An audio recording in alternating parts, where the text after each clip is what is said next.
Narito tayo ngayon upang matunghayan ang nakakakilig, napaka-sweet at talaga ng mga nagtitrending na storya ni Kalingap Tata and Ate Marjo. Ikaw nga ba si Mr. Right? Ikaw nga ba love of my life? Oh, my angel, angel. Mr. Cupido, Sa isang sulyap mo ay nabihan ako para bang ibanda. Si Kalingap Tata ay isang miyembro ng Kalingap Team. At talaga namang si Kalingap Tata ay single at matagal na nga itong nagkahanap ng kanyang mapapangasawa.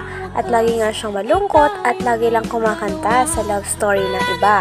Ngunit simula makita niya si Ate Marjo ay talagang parang nagliwanag ang mga mata nito at parang sa palagay niya ay nakita niya na daw talaga ang matagal niya nang hinihintay at gustong mapangasawa. Sino nga ba kasing hindi maaakit sa kagandahan ni Ate Marjo lalo na sa napakaganda niya mga ngiti. Kaya naman simula nakita ni Kalingap Tata si Ate Marjo ay talagang nabihag na ito at binabalik-balikan niya na nga ang dalaga sa tindahan nito. At nung araw nga na yon ay talagang hindi na nakapagpigil si Kalingap Tata at sinimulan niya ng haranahin o ligawan si Ate Marjo. Habang kinakantahan naman ni Kalingap Tata si Ate Marjo ay talagang kinikilig din si Ate Marjo dahil napakaganda nga naman ng boses ni Kalingap Tata. Grabe at napakarami nga din nilang supporters doon at kinikilig nga din sila sa dalawa sapagkat kitang-kita na parang may chemistry talaga ang dalawa na ito. ikaw nga ba si Mr. Right? Ikaw nga ba love of my life? Oh, my angel, angel. Mr. Cupido, Sa isang sulyap mo ay nabihan ako para bang ibanda. ikaw nga ba si Mr. Right? Ikaw nga ba love of my life? Oh, my angel, angel. Mr. Cupido, Sa isang sulyap mo ay nabihan ako para bang ibanda. Sa video nga na ito ay talaga makikita din natin kung gaano kabait si Ate Marjo sapagkat habang kinakantahan siya nila Kalingap Tata ay tinatanggap niya lang ito at nagsasmile lamang siya. Kaya dahilan naman kung bakit mas lalo pang nabibihag ang puso ni Kalingap Tata. Talagang pinuri nga ni Kalingap Tata ang mga ngiti at ang kagandahan ni Ate Marjo. Pati rin ng mga kasama ni Kalingap Tata ay talagang botong-boto nga at pinupush si Kalingap Tata sa panliligaw kay Ate Marjo sapagkat napakaswerte nga naman kung sasagutin siya ni Ate Marjo dahil sa kagandahan nito. Nagpatuloy lamang ang pagkanta ni Kalingap Tata sa dalaga na ito habang sinusuportahan naman si Kalingap Tata ng kanyang mga kasama.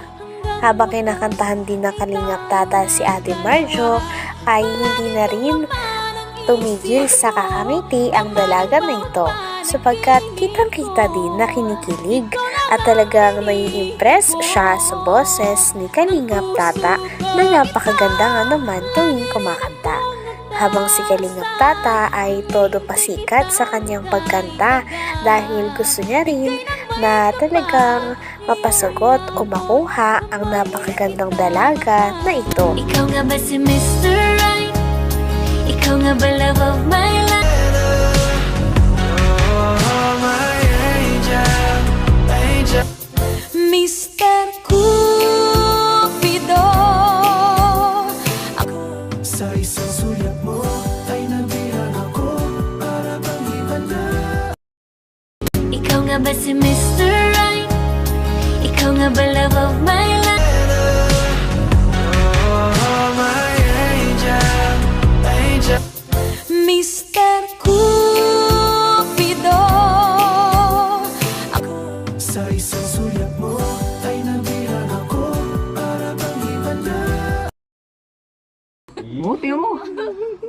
Sa smile, sa ngiti pa lang. Sa iyong ngiti, masdan kita. Nang di mo alam, pinapangarap ko ikaw ay akin. Ay, grabe. Andas pa ta. Sige, tuloy mo tol. Tuloy mo tol. Pulang labi. Ay, mapula talaga ang labi niya. Matingkad mong ngiti. Matingkad talaga ang ngiti niya. Maabot hanggang sa langit. Huwag ka lang titingin sa akin at baka mawang puso kong sabik sa iyong ngiti. Ay, grabe ngiti talaga Ako'y yan. nahuhumaling at sa tuwing ikaw ay lalapit, Dito na ang yung mundo araw-araw. ko'y tumitigil para lang sa'yo. Wow. Ang awit ng aking puso. Sana all. Nang natapos na nga ang unang kanta ni Kalingap Tata, ay tinanong din nila si Ate Marjo kung nag-enjoy ba ito. At syempre talagang inamin ni Ate Marjo na talagang nag-enjoy siya at napakasaya niya rin sapagkat hinaharana siya ni Kalingap Tata. Binigyan din nila ng pangmerienda si Ate Marjo na 1,000. Ngunit talagang tinanggihan ito ni Ate Marjo at sinabi niya naman na busog pa siya at marami naman silang mga pagkain dahil may tindahan nga sila. Dahil sa hindi pagtanggap ni Ate Marjo ng pera ay talagang makikita ng mga tao na napaka-genuine at napakatotoong tao niya sapagkat hindi niya talaga tinatanggap ang mga pera at hindi rin siya ganung tao na umaasa sa pera. At dahil nga dito ay talagang parang na-fall pa nga talaga si Kalingap Tata. At pagkatapos naman nun ay inabutan nga nila ng flower si Ate Marjo. Kaya naman talagang todo ngiti ito at tawang-tawa ito sa mga kasama ni Kalingap Tata dahil lalong nakakakilig ang mga support at hiyawan nila. Pagtapos namang abutan ni Kalingap Tata si Ate Marjo ng flower, ay tinanong niya din kung pwede daw bang manligaw. At talaga sinabi naman ni Ate Marjo na tanungin niya daw muna ang mama ni Ate Marjo kung papayag ito. Sapagkat gusto niya na ang mama niya ang magde-decide kung karapat-dapat ba si Kalingap Tata na manligaw. Pagkatapos naman nun, ay hindi na rin ulit nakatiis si Kalingap Tata at talagang gustong-gusto niyang kinakantahan si Ate Marjo sapagkat sa tuwing tinitignan niya nga ang dalaga ay parang nabibihag at nahuhulog siya ng paulit-ulit dahil sa kagandahan at napaka-cute na ngiti ni Ate Marjo. Sabihin mong lagi ako'y iyong mahal at hindi panandalian kundi panghabang buhay, hindi magtataksil kahit na kailanman. Bakit na seryoso ka, ate? Dahil lang tibok ng puso ko ay iisa ang nararamdaman. Sobrang napasaya natin si ate ngayong araw. Yung nagulong ngayong araw, no? So, thank you. At tumitingin ka, natutuwa ka dyan, iwanan natin yan. Bakit kapag lumalapit ka, kumakabog ang puso ko? Bakit kapag nandito ka, nababaliw ako? Baliw ka na? Nababaliw sa tuwa ang puso ko. Sa isang sulyap mo ay nabihag ako, para bang himala ang lahat ng ito. Sa isang sulyap mo, ayos na ako. Sa isang sulyap mo, napaibig ako.